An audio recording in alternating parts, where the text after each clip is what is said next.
Welcome to the show this week, Jay, and we're going to a few things that we're going to review. And I think one of the things that we had talked about, really the big thing, is obviously we're both at home.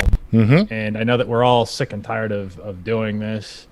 But it is what it is. But I don't think, a lot of times we had talked about it, certainly some of the other shows that we had, is more specifically and really more locally what's going on with COVID and what we're seeing outside of what you're hearing from the big media. And I know I've had COVID. Monty, I know that Me too. You said you had COVID. You and I your believe family so. had COVID. Yep. We both have kids. The kids are coming and going out of different types of schools. And, when I went over and my experience on COVID, and this is, small town, rural Iowa. Yeah. We're looking at a town at 12,000, about an hour away outside of Des Moines. So that puts us, in the middle of flyover country, which, everybody thinks that we're apparently a bunch of Trump-hating or loving rednecks. Says got our guns. Says the pilot who flies over Iowa constantly. Right. Says the pilot that flies over Iowa. It has the American flag in the background and the gun on his hip right now. So, Yep. Yeah, and I think you're in the same boat too. I am. So we're all concealed and with, I live in a town of 800, so I'm much smaller than that. We just have. It sounds like we're the typical people that most everybody hates. If you're one of the coastal Democrat type of people out there. But that being said, that's not really what we're trying to focus on. We're trying to focus on what the reality is of our experiences of COVID and with kids and what we've seen out here in quote unquote flyover country. And, the small hospital that we have here, I went to go get tested, and they actually were discouraging people from getting tested. Now, why? I don't think there's a whole bunch of that, before everybody jumps on conspiracy theory land and stuff like that. I think I'm not exactly sure what's happening, but after talking with some of the doctors and a lot of people and a lot of staff over there, a lot of those stuff was limited on what they can do. I mean, they have such a flood of people coming in, and the big push from the media is, as soon as you have it, go get tested, get tested, go get tested. But those are New York and LA and stuff. I think that part of it is because you are not in the danger age range. You're healthy, you're in your 30s, 40s. I think that if you were 80, you would be tested. It's just a guess. Let's talk about this, specifically though. In this particular case, in my particular case, in this particular hospital, they had said they were getting about 450 tests a month. Those tests have been reduced down to 50 tests per month. Now, that's what they're receiving from. That's what they were receiving from the government. I don't know where they were coming from. I didn't dive into every detail of where everything was coming from. A lot of that stuff is outside of what our control is. I'm just the guy walking through the front door. I'm just the guy, just like everybody else out there, that's coming in that says, all right, my symptoms came on like on a Friday night. Everything I felt fine during the day came on during kind of a Friday night. And it was just kind of like a simple cold, no big deal. But earlier in the week, I find out that my father had it. So he had tested positives. Okay. And there was this big thing. You know what? If you have any type of symptoms, go out and get tested right away. That's what they tell you. Yeah. Right. So that makes sense, right? My dad was sick. I was around my dad. I felt bad. I go in on a Saturday. I mean, as soon as I felt something, I went in and got tested. Well, that test came back negative. And I had to beg and plead to get that test because they had this reduction from 450 down to 50. And a lot of these hospitals, again, being in Iowa right now, we're early-ish, December, late November. Pretty big hotbed right now where our governor is trying to get a lot of things under control. And, I don't know if it was just kind of limited and they're just saying, hey, you know what, this is what we have. Did you ask them? Maybe they looked at me in an age group and said, hey, you're going to be just fine. You don't have any comorbidities. You're not obese. You work out. Yep. Nothing screaming at, low oxygen levels or anything like that, or fever. So they did check your oxygen level and everything. Yeah, they did. They checked all that. Sorry, my camera just turned off on me. A lot of times we don't again, I don't want to go throwing things at any, at the bus at anybody No. without, all the facts. But, a lot of times they'll do these things and a lot of things will happen in the background, right? That you don't necessarily know about. Oxygen level's a big one. Hmm. If that's not dipping and you don't have a fever and you don't have all of those things, some of those tests have to be reserved. And I understand You this for know, people that are presenting those symptoms, that they really do need a bigger idea for right away. So I certainly understand that. what we did is we went to Walmart and we got an oximeter, which is a very simple device. It's what your doctor does. They put it on your finger and it tells you your oxygen level. It was about $40, but my mom and dad had COVID. My kids and my wife had COVID while I was down in Texas and Louisiana. So my son went and bought an oximeter, and that let at least my mom and dad know that their oxygen wasn't getting down to the dangerous levels yet. Right. And as I went through that, everything came back. It comes back negative. Mm-hmm. And I don't feel awful on Saturday. Sunday rolls around. I don't feel too bad really. Sunday, I feel like I got kind of a cold. Monday rolls around, still kind of,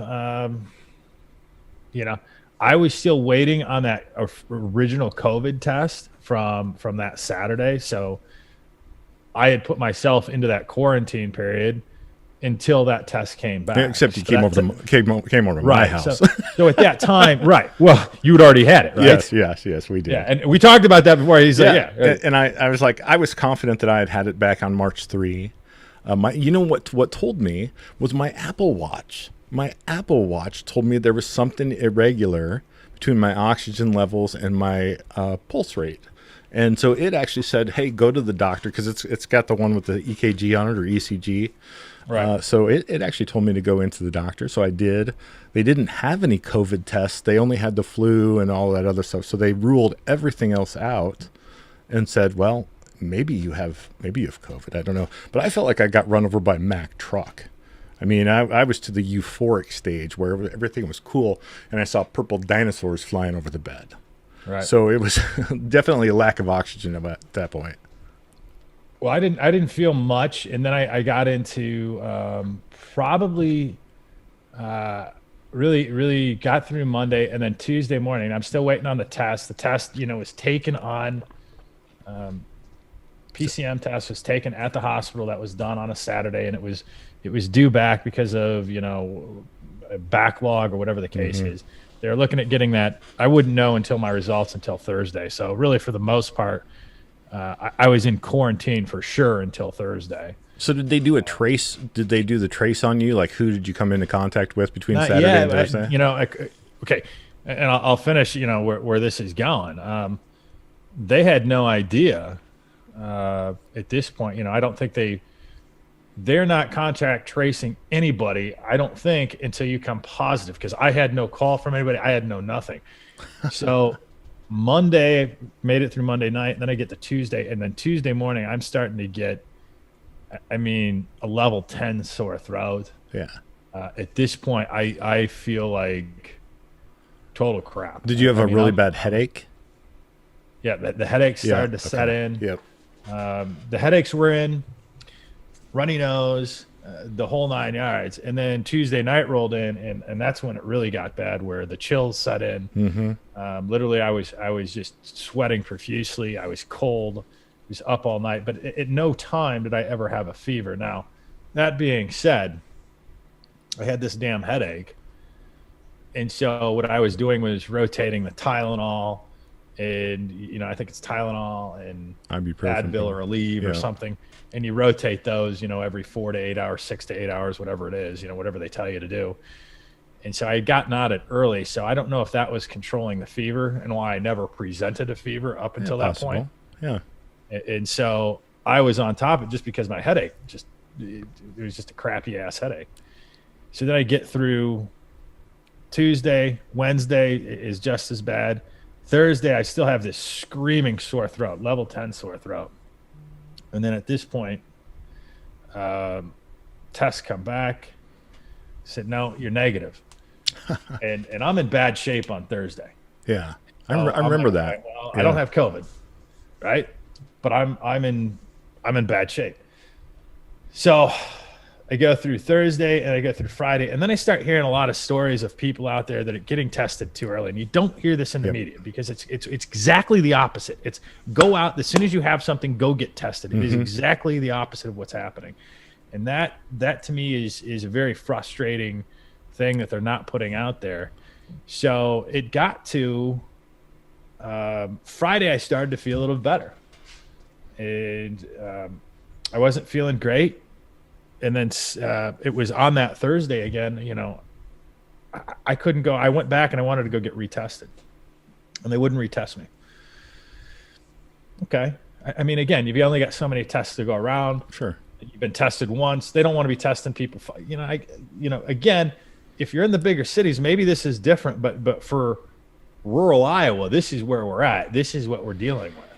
Yeah. Okay. So fine. You're not going to test me again. Okay. I get it.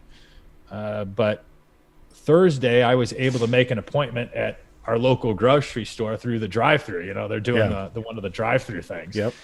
And those are an interesting experience in themselves. If you've had the COVID test, you know the nasal cavity that they go through, right? The one where they actually shove the Q-tip to your brain stem. Right. And it actually touches your brain, and you can feel it throughout your whole body. Yeah. It sucks. Yeah. So you've got that type of fun happening, and so now, you know, I'm coming into this and I'm going, all right, now I got to see what's happening here. I make an appointment to go get tested because I'm like, this can't be right. Yeah. So there's this drive-through, and you literally go through.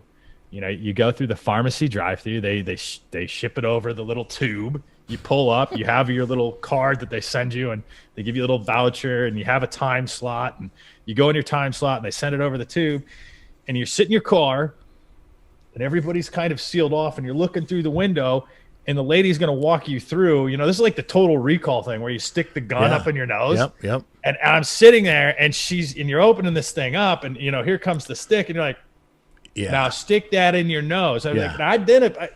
You got to do this by yourself now. Oh, they let you do it to yourself? Oh yeah. You got to do this by yourself. No way.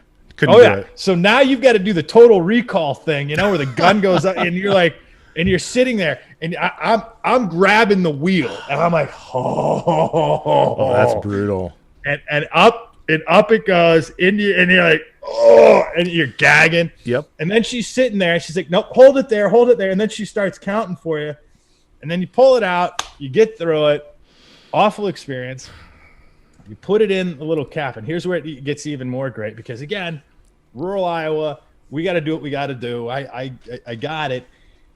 Nobody's touching you, and nobody's touching your sample. They literally have a makeshift trash can. And I think I sent you a picture of this. Yeah, yep. So I'll make sure I put it on here for trash in only, post so you can see it. Like you literally had this like trash can. It was sitting outside. It was about 40 degrees that day. Yep. You walked out of your car and you dumped it in. And the problem was there were so many people there, and there were so many samples.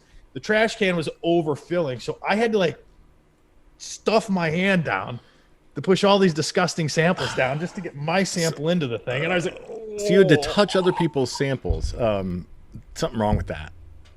Oh, it was awful. And so anyway, you get through that.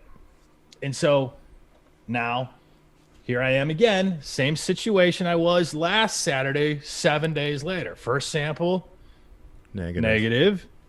Well, guess what? Guess when this one's coming back? This one's coming back on Thursday. You know, the following Thursday. Sure. So at this point, I start to get a little bit better. They find out I have them. I go in to the hospital that day. Again, we pull blood. We do the influenza test. We do a full throat culture. We do a chest scan, the whole 9 yards, right? So because at this point, we're thinking, there's no way that you have COVID, but you've got to have something else. Got to have pneumonia or something. Well, a lot of people don't know this, but when you do the strep test, the strep only tests a couple types of strep. It doesn't test a full panel. Yep. So you could not only have strep, you could have a different type of strep, or you could have a different type of germ. They found some germ in my throat. Germ negative is what they call it. It's a type of germ that gets in your throat and it comes through the dirt. Now, whether this COVID had exacerbated that inside of what was happening, I don't know. You haven't been grave digging again, have you? Right. Well, I mean, I knew it's that was a Iowa, so hobby that I've heard there you is had. dirt out here in the air. Yeah, that's true. It is harvest season. So anyway, we go through that, and you get through it. And, so not only I had COVID, now I got this germ thing. Well, they don't find out until I have COVID. Until at this particular point, I didn't find out until Thursday. Now, that Thursday, the next Friday, I would be in, because that was my second test. Now I go back into quarantine again because I'm still waiting for that result to come back out. And they want you to quarantine for 2 weeks, right? Right. 10 days. So now the Friday comes up again. Now I've been in now that next Friday, now I'm in for 2 weeks. Yeah. That'll drive you crazy. I don't get a call. Now this goes back to your contact tracing. I did not get a call until Saturday. This would have been 16 days later, roughly. Wow. 7 days after the original test. The contact tracing nurse calls me up Saturday about 5:00 and goes, "Oh, by the way, we saw your test results that came in on Thursday from the test you took on Saturday." I said, "Wait a second. You're saying you found this 7 days later, but you didn't get report?" And she, again, system's backed up. She goes, we're 48 hours behind. When the tests come in, wow, we've got to load up to the system, right? So they asked you how many people you came into contact with, and you said, "Oh, probably 800." I mean, right. So this is the whole point with the system that I have. So I don't find out until day 16, 7 days ago, that I had COVID, and then 7 days before that I had tested negative. So you were out there 16 days with a COVID negative test, thinking you didn't have it, and you did. saying you didn't have it. Now, luckily, because I was getting retested and I felt like crap, I just stayed in quarantine. Yeah. I didn't want to go to work anyway. I was tired. I had all the stuff. My throat was killing me. I was honestly too sick to go to work. So I was just naturally in quarantine. And then at that point, she calls me and she goes, "Well, I had felt pretty good. I wasn't 100%, but," she goes, "Well, you're cleared to go back to work on Monday because you've been in quarantine for 2 weeks. And this is clearly, at this point, you're over it." You're lucky that you had the luxury of not going to work, because a lot of people don't have that luxury. Well, people that work in factories or on assembly lines and stuff like that, they have to go to work whether they're sick or not usually. And that's true. And, I'm not sure if I would, yes, it's, I think we're all fortunate for those of us that can do that. Mm-hmm. Also, that being said, my symptoms were severe enough that really up until day 8 or 10, I wasn't really in shape that I could have gone back to work.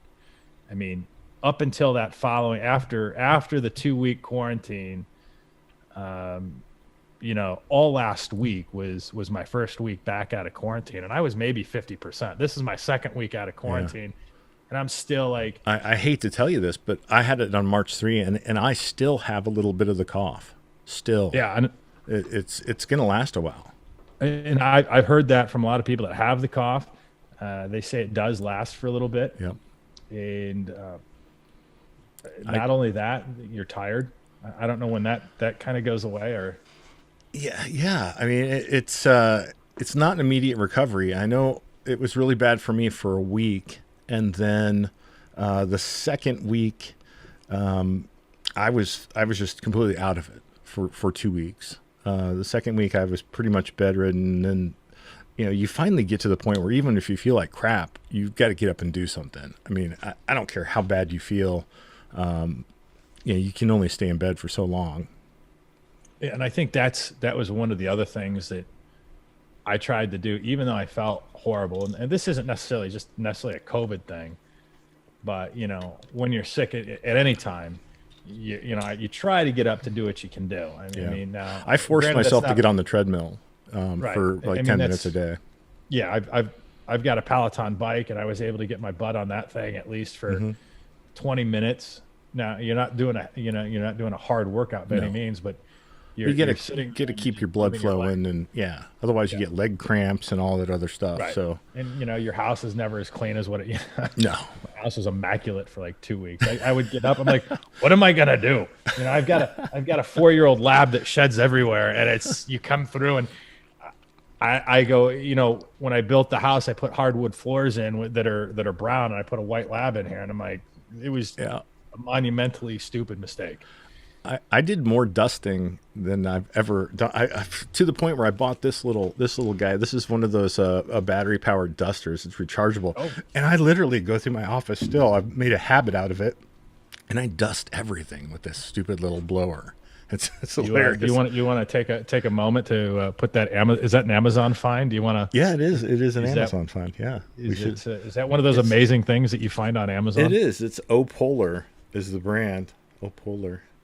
It's an air duster. Is that something you would recommend to the rest of us? Highly, because it's better. I used to buy the cans, and you'd get a 4-pack, a 6-pack, whatever.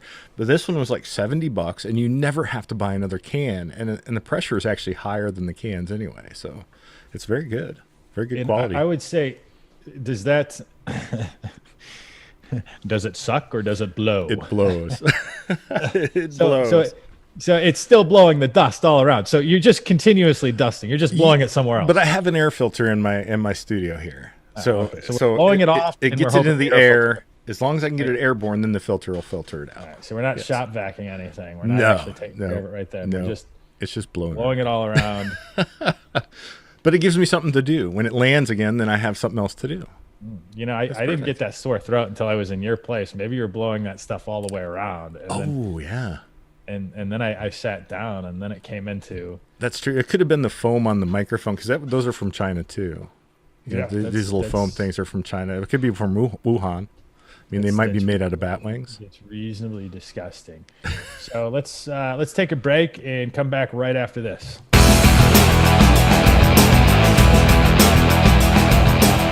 We're back to J&M. We're just picking up where we had left off. We were talking a little bit about COVID and our individual cases. And, I think we're just talking a little bit offline.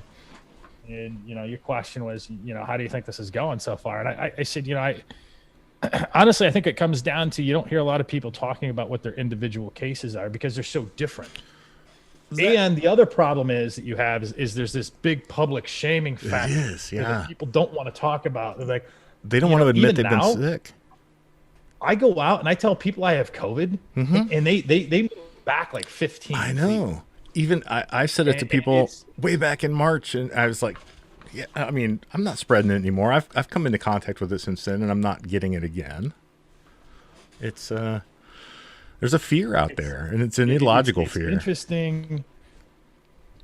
It's interesting in how you're consuming your media and how you're consuming, quote unquote, your science. Now, and one of the things that I particularly hate, and I think we've had this conversation before, and it gets into politics just a little bit, but we should be able to agree on what the facts are. But that being said, or what the science is even.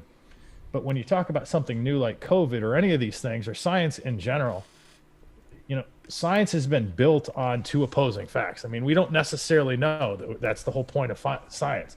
So when they sit there and they say follow the science, that to me is a little bit ridiculous because you're going to have two opposing opinions on this. It's like saying, back in the 1400s there, the earth is flat. Well, there was two opposing theories. Well, just remember, it wasn't that long ago when somebody was having psychological issues or mental retardation or whatever, they were drilling holes in people's heads to let demons out.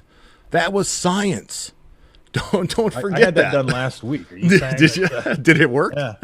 They still do that here in rural Iowa. They still do the drilling. I mean, according to CNN, Yeah. and everybody in New York and LA, I mean, it's Is right it here. right there? Okay. They go in right behind your ear, so it looks like it's normal. Yeah, they Nobody do ever asks still any questions. they still do the ECTs, the electroconvulsive therapies. They still in Des Moines. No, I'm not kidding you. In Iowa Lutheran Hospital, they still do the electric shock treatments.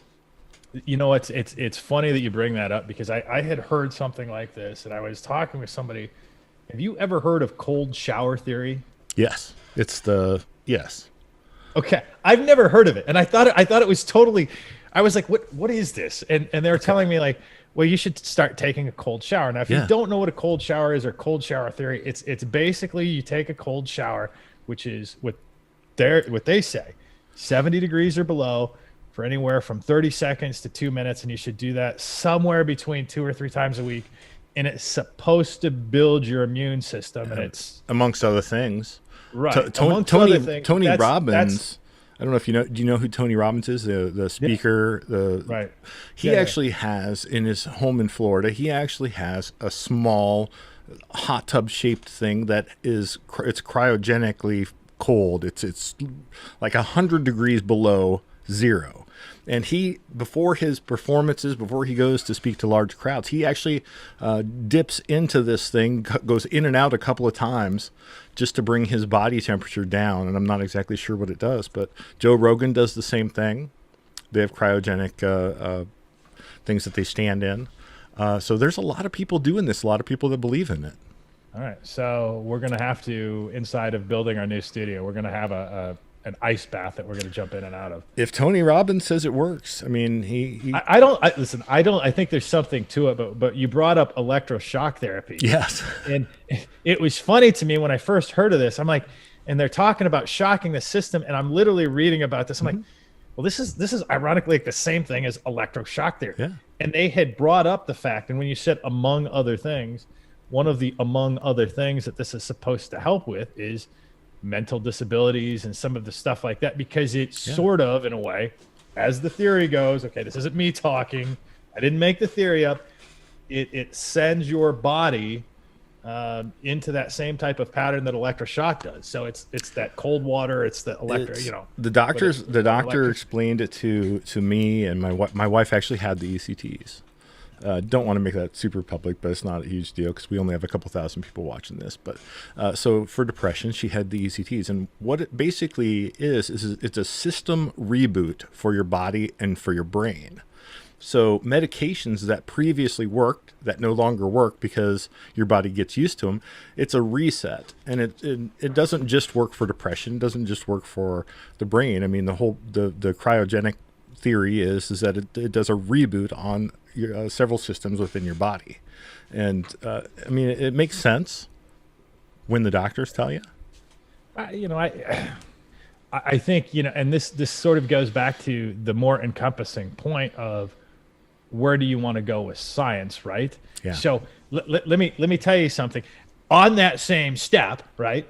And I took it one step further, and I said, well, you can go out and you can find studies that now say,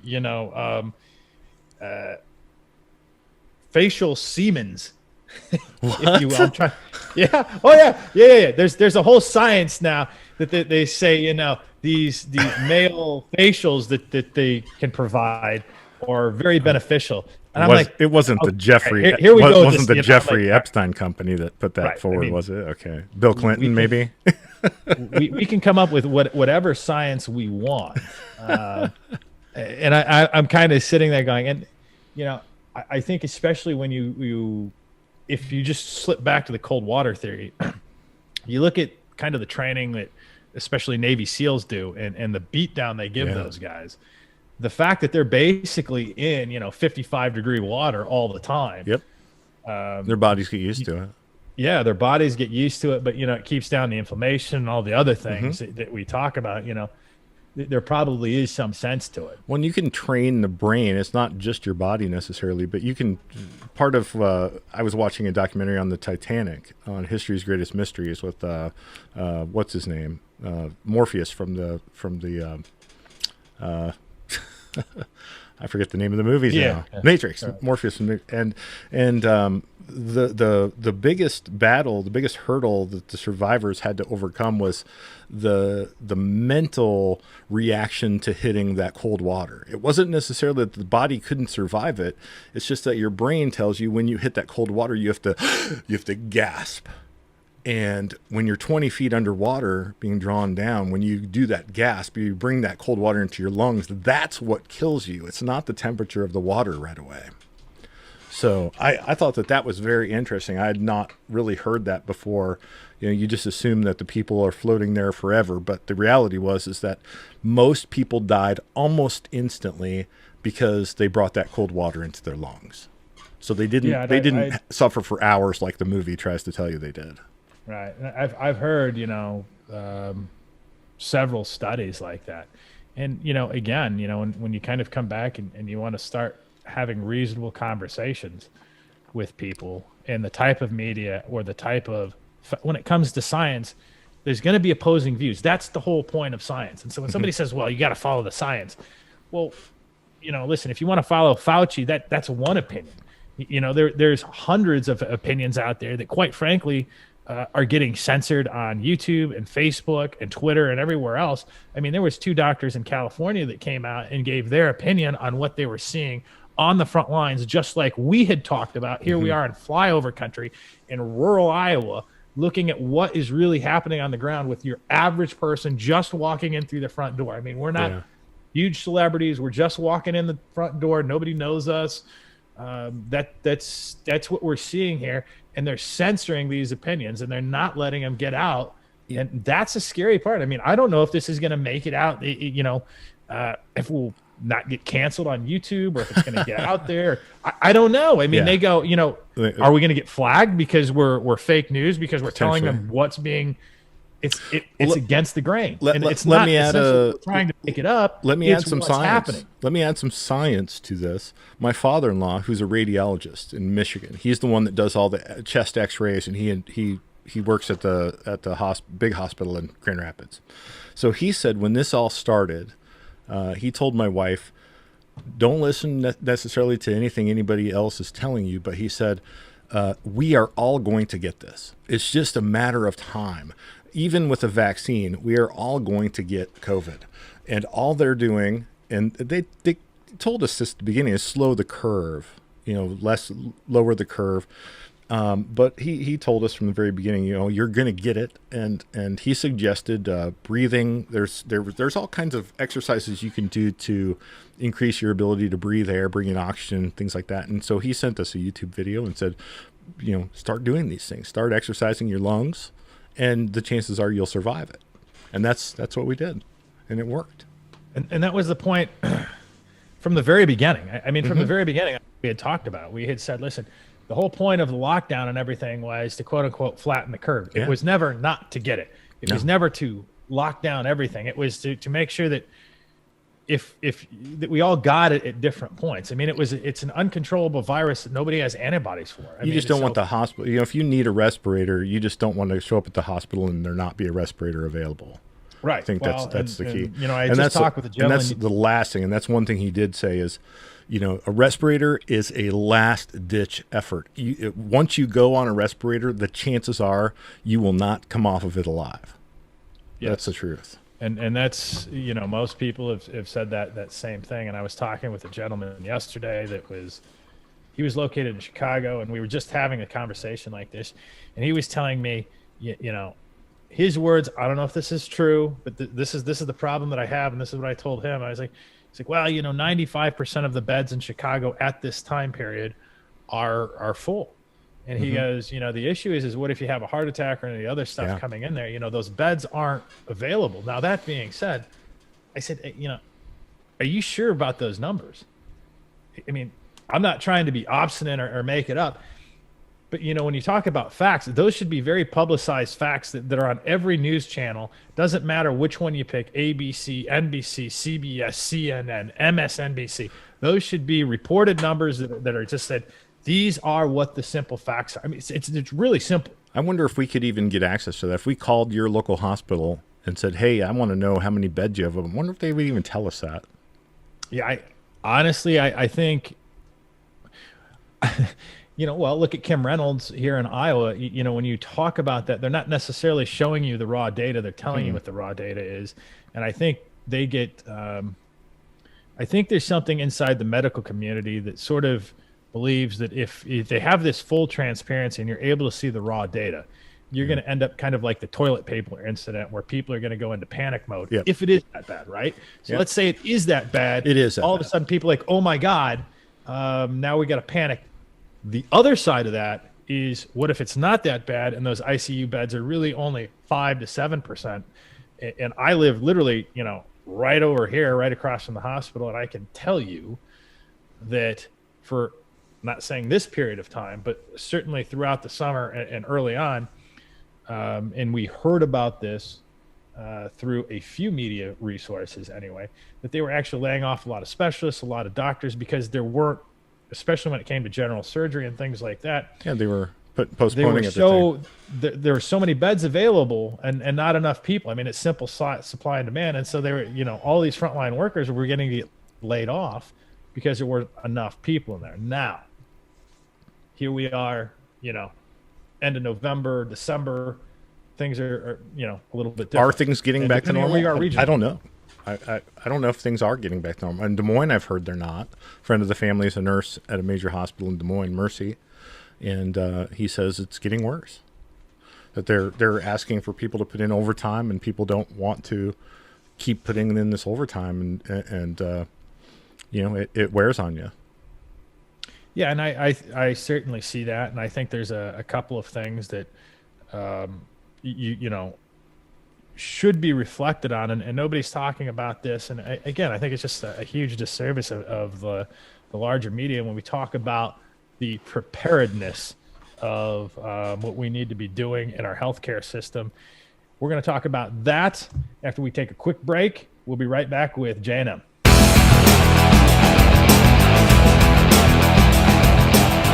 All right, Monte, we were just talking about some of the preparedness that a lot of the hospitals that we're talking about, and I kind of wanted to talk about this because, as I was saying in the last segment, that when we talk about how to prepare these hospitals and all the ventilators and all the things that come with this, nobody really kind of thinks about what is the right amount. And you were talking about, or we were just talking about, how many beds you should have and the amount of overtime and all this stuff.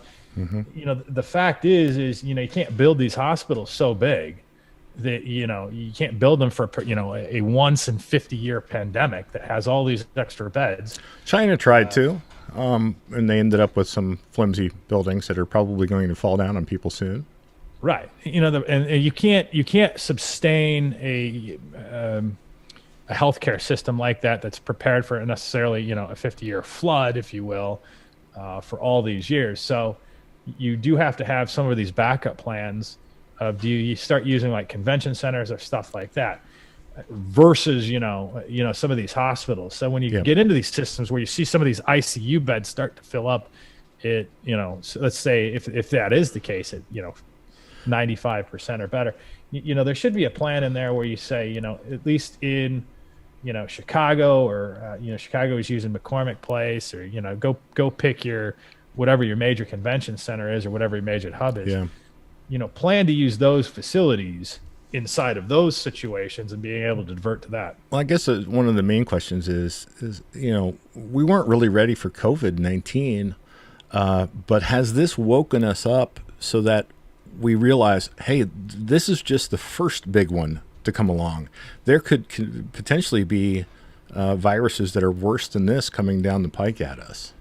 And how do we prepare for that ahead of time? Just imagine if we would have had a couple year lead on COVID, how we could have prepared the therapeutics and everything, the vaccines and all that.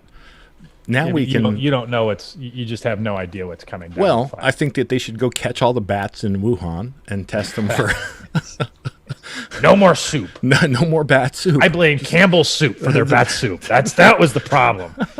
So Campbell did they have bat soup? I don't know. Well, there goes a sponsor that we're not going to get. Yep. No, we'll probably get sued. That's all right. But to your point, I don't know. How do you prepare for a pandemic? You said, this really wasn't that big. The survival rate of this is what, 99.8% roughly. Yeah, I think it's 0.4% is the fatality rate. And we're still not anywhere near at least the numbers that we were, and when we look at the Hong Kong flu in '68, where you want to talk about the swine flu. Yeah. We haven't seen a real serious deadly pandemic come through. Well, you have to keep in mind that back then, the 1918, the Black Plague, and all those types of things, we didn't have travel like we do now. Now somebody can get on a jet and go around the world in 16 to 18 hours, practically. Go to the other side of the world. So that's going to change things drastically as well. ability to travel around the world in a short amount of time. Yeah, and the other thing that you can debate all you want, but had we had a Democrat president there, and I know this from if you work with the food or the FDA business, when you look at warp speed and you look at the time that it takes to take an average vaccination to get there, and again, everybody came through and they weren't on board with this Trump vaccination. Matter of fact, they came out, don't take it, don't trust it, which was just a total disservice to everybody, quite frankly, humanity in itself. Now, granted, do what you want to do with your vaccinations, but don't come out there and just say because you're against the president, don't do it. My point here being this: warp speed took out a lot of the bureaucracy and red tape. Now, you could say, did it make it safe? There's so much red tape in these types of situations that you have to step back and kind of take a look and say, what are the risks of removing some of this? Exactly.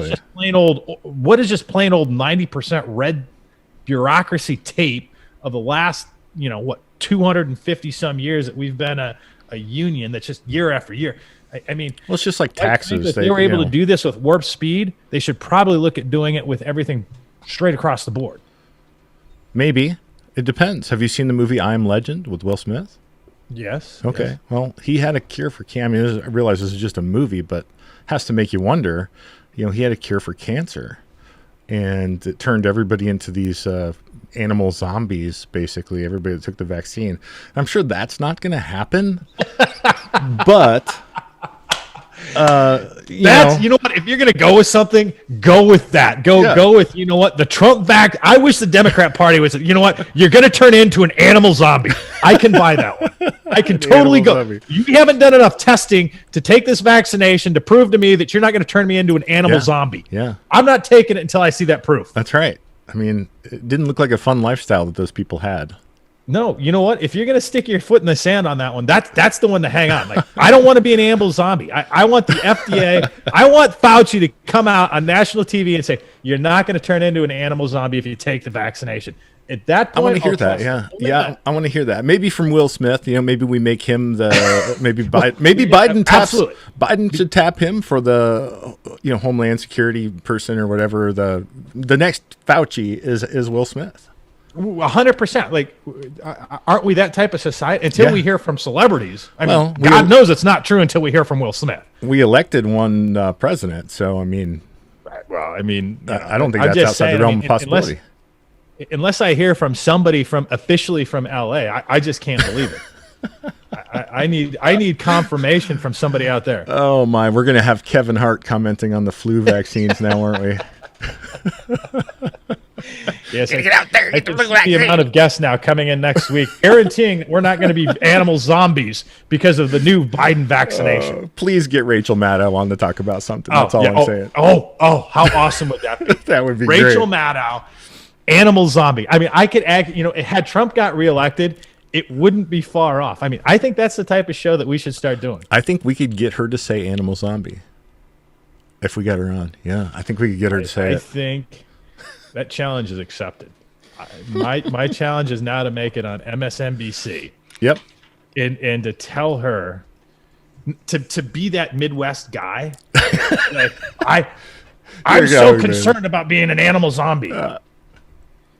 And to do it in like some semi-serious way. I said, listen, Rachel, you saw the movie. There's a lot of things that we have to worry about, and some of these antibodies are very close to possibly frogs or pigs. I don't want to have my DNA mixed somehow with this, futuristic, fast, unsafe vaccination that could possibly have some side effects that would turn me into an animal or, give me some sort of disease that pigs might have. I don't want that. Everything in Hollywood is based on some sort of truth, right? I mean, it has to be possible. I think it absolutely has to be possible that we have gone from talking about what the true science is to talking about what sort of the science is to now we're into apocalyptic zombie land in the last part of this segment, which I think is fantastic. In that world, I'm gonna rule, dude, because I'm not gonna get that vaccine. I'm gonna be the Will Smith with the German Shepherd walking around with a high-powered rifle, driving the new Mustangs and stuff like that down the streets of New York City. That's gonna be me. Well, I mean, I think we should be looking at what some of the real benefits are about having a potential animal zombie vaccination. For home defense. There's a few things out there. Oh, I think you could totally sell an animal zombie line of weapons. Yeah, traps, things like that. Lure, food, bait. I didn't even think about the marketing behind the animal the animal zombie part of it. But yeah, T-shirts. T-shirts, sweatshirts, hoodies. Who wouldn't buy an animal zombie sweatshirt or hoodie?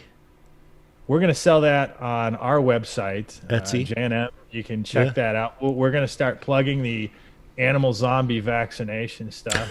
I know Biden's out there. He's going to push 100 days of masks, and he's going to push these vaccinations. And I think we should be very concerned about becoming a. Well, let me ask you this. I mean, everybody has to buy masks now. Why don't we put animal zombie on the masks? Because this is going to be coming out as part of our new merch. I went so far to go with this one. We're all mad here. So, do you wear that around town? Do you? Here in the Midwest, the flyover country, yep. they wouldn't be so smart to know what that means. No, they couldn't possibly get it. At least until we have somebody from Hollywood to explain to us what that is, and then it's all good. Yeah, Kevin Hart's perfect for that. Well, why don't we go ahead and wrap up this week? We've, I think, hit everything here, and we've got some new merch that's going to be coming out, the Animal Zombie line, which is going to be great. And any final thoughts for this week on anything in general that we missed? The only thing I can think of is just buy Animal Zombie products. They're for you. You're going to see it soon on our website. Yeah. Thanks for tuning in. We'll catch you next week.